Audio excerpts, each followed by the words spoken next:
Vai ser uma pergunta bastante simples e objetiva agora sobre um assunto mais técnico. Já que a gente destrinchou tanto a questão do IOF e a questão da tributação daqueles que ganham até R$ 5.000 por mês, eu quero que o Kim ele possa apresentar aqui qual que é a solução do partido, até porque agora eles são um partido político que precisam ter projetos para o país. Eu quero entender qual que é a solução que vocês apresentam para que a gente possa realizar uma reforma tributária de fato no Brasil e possa que os mais pobres possam pagar menos impostos e os mais ricos possam pagar mais impostos. Eu quero entender qual que é a solução tributária para vocês para o Brasil. Vamos lá. Primeiro sobre a gente destrinchou a questão do IOF. Eu destrinchei a questão do IOF, né? Você claramente não tinha a menor noção do que você estava falando sobre o IOF, mas vamos lá. Proposta do Movimento Brasil Livre, proposta do Partido Missão.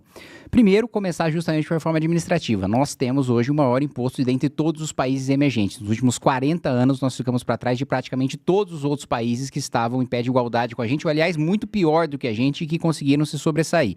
Então, o primeiro ponto é acabar com os privilégios de quem ocupa o topo, a elite do funcionalismo público. Então, hoje você tem juízes, procuradores, promotores que recebem lá os seus 100, 200 mil reais. Você tem deputado que contrata maquiador como assessor. Você tem uma série de desvios de função e abusos em uso de cargos comissionados e abusos nas contratações, principalmente no funcionalismo público federal, que precisam ser corrigidas. Hoje, aliás, um servidor público federal com uma função semelhante na iniciativa privada recebe praticamente o dobro daquele que está trabalhando na iniciativa privada. Em relação ao servidor público municipal, o servidor público municipal recebe 5% a menos do que recebe o seu par na iniciativa privada. Então, nós temos uma série de privilégios concentrados em Brasília. Não à toa, a maior renda per capita do Brasil é Brasília, é o Distrito Federal, e lá não tem grande indústria, lá não tem grande agronegócio, é basicamente salário, o dinheiro do pagador de impostos, né? E quando se fala no enfrentamento desses privilégios,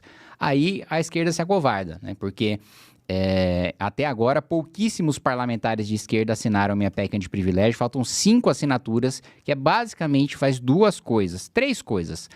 Primeiro ponto é você acabar com férias de 60 dias para juiz, promotor, para todos aqueles que têm férias de 60 dias, passar para 30. É uma coisa muito básica, muito simples, não vejo qualquer dificuldade de se apoiar isso. Segundo ponto, impedir que recebam super salários, impedir que qualquer funcionário público receba acima do teto constitucional remuneratório. Terceiro ponto, impedir que haja concessão de férias ou de aumento de salário única e exclusivamente por tempo de serviço. Os servidores públicos que devem receber mais, ou os servidores públicos que devem ser premiados com férias, devem ser premiados com base na sua produtividade e não na quantidade de tempo que eles estão exercendo aquele cargo. É assim que se funciona nos países mais desenvolvidos do mundo. Então, falando sobre só essa proposta individualmente, a gente está falando de 15 bilhões de reais por ano. Se a gente aprofunda isso numa reforma administrativa que se estenda para além, né, dos juízes, dos promotores, dos deputados e dos senadores, dos agentes políticos, a gente está falando de 50 bilhões de reais. Se a gente vai falar sobre os privilégios tributários para grandes empresários, e vamos lembrar, quem mais concedeu privilégio tributário para a elite no Brasil foi o PT. Quando o Lula assume o primeiro mandato, os privilégios tributários estavam em 1,76% do PIB.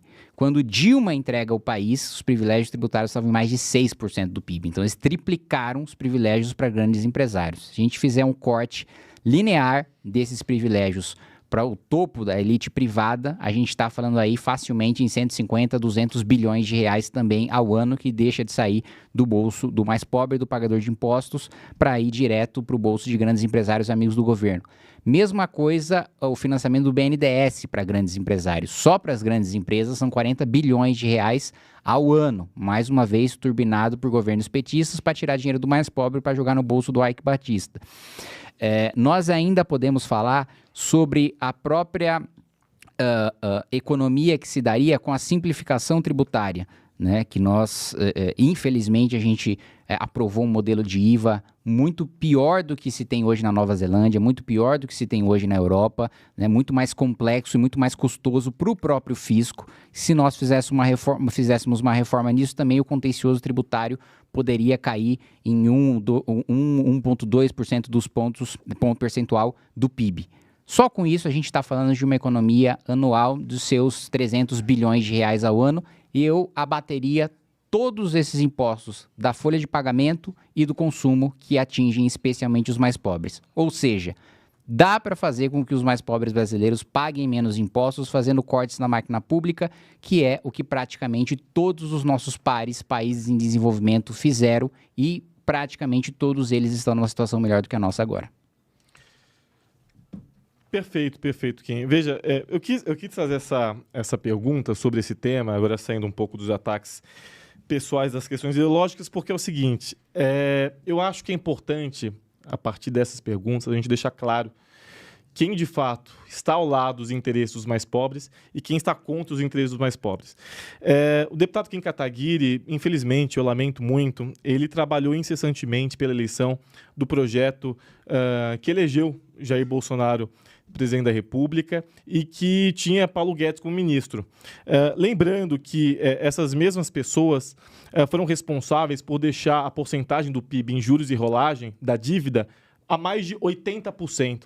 Essas mesmas pessoas foram responsáveis por fazer com que a população pobre no Brasil tenha perdido o seu poder de compra. Essas mesmas pessoas hoje privatizaram o sistema de saneamento básico em São Paulo, privatizaram a Sabesp, quando estavam no Ministério da Infraestrutura, com o senhor Tarcísio de Freitas, e foi o responsável pelo marco do saneamento. Como que o responsável pelo marco do saneamento, enquanto ministro da Infraestrutura do Brasil, e Paulo Guedes, enquanto ministro da Fazenda, ele vira governador do estado de São Paulo, Tarcísio de Freitas, e privatiza aquela empresa que ele facilitou com que chegasse naquele estado? Ou agora, Paulo Guedes, que quer ter participação na Sabesp, ter participação enquanto acionista na Sabesp. Então, quando a gente fala em tributar no Brasil, em tributação no Brasil, é importante destacar que o Brasil, não só entre os membros da OCDE, mas entre os países da América Latina, é um dos países que tem o menor regime de tributação. E mais do que isso, o menor regime de tributação sobre aqueles que ganham mais de 15 salários mínimos. Isso é um absurdo. É preciso discutir, então, como que a gente vai tributar aqueles que ganham fortunas, aqueles que ganham mais de 50 mil reais por mês, aqueles que ganham 50 mil reais por mês, como o deputado Kim Kataguiri, né? Agora, é muito fácil você vir com esse discurso enquanto um parlamentar que ganha 50 mil reais por mês, que trabalha entre aspas, aquela coisa toda, enquanto o povo sabe quem está do lado dele. Tanto é que o projeto deles foi fracassado por executivo. Tanto é que Luiz Inácio foi eleito e será reeleito novamente em 2026. Porque o povo pobre é ignorante? Não, porque essa é a lógica deles. O Lula ganha porque o povo pobre é ignorante. E os bolsonaristas é porque frauda a urna, né? Cada um com seu discurso. Então, o Lula ganha porque o povo sabe quem colocou ele nas universidades. O povo sabe quem tirou ele do mapa da fome. O povo sabe quem faz por ele. Então, tributação se resolve da seguinte forma. Acaba com 50 bi. Vamos acabar com 50 bi em emenda parlamentar? Vamos cobrar os 50 bi que a gente perdoou das grandes empresas com a desonação da folha de pagamento? Vamos cobrar tributação sobre grandes fortunas? Vamos cobrar 50% em herança e não 8%? Vamos tratar desse... Vamos cobrar juros e dívidas dos grandes bancos? Vamos tratar dessa forma. E daqueles que devem à União, daqueles que devem ao Estado brasileiro. É dessa forma que a gente vai resolver essa situação. E não cobrando daquele que já não tem nada. Vamos lá, primeiro eu acho que você se embananou aí no cobrar juro e dívida de grande banco. Que juro e dívida de grande banco? É o contrário, né?